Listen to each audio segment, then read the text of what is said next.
Mga politiko nakikimarites sa hiwalayang Bea Alonzo at Dominic Roque, may group chat pa sila.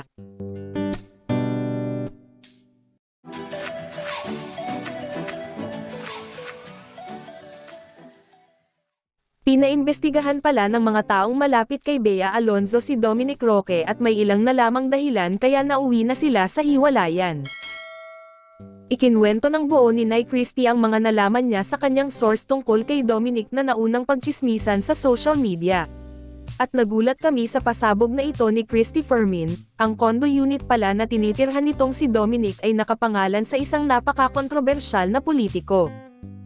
Samantala, natatawang kinumpirma ni OG Diaz na may tumatawag na mga senador sa kanila upang makichismis sa hiwalayang Bea Alonzo at Dominic Roque, lalo't may kakabit na pangalan ng politiko ang nadawit dito.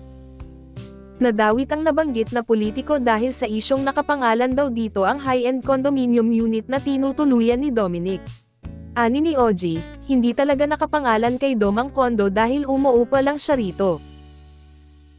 Anyway, nakakaloka ang isplok ni OG na ilang senador daw ang nakikiusyoso talaga tungkol sa naganap na hiwalayan.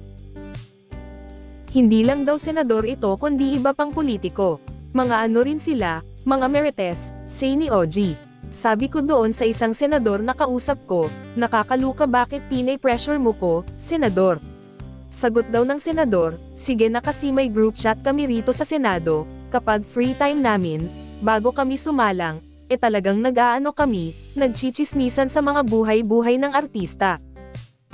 Hindi naman binanggit ni OJ kung sino ang senador na kausap niya. Hindi ba't supposedly, friendship or even romantic relationship should transcend politics? Pero tila hindi ganito ang nangyari sa pagitan ni Bea Alonzo at Dominic Roque.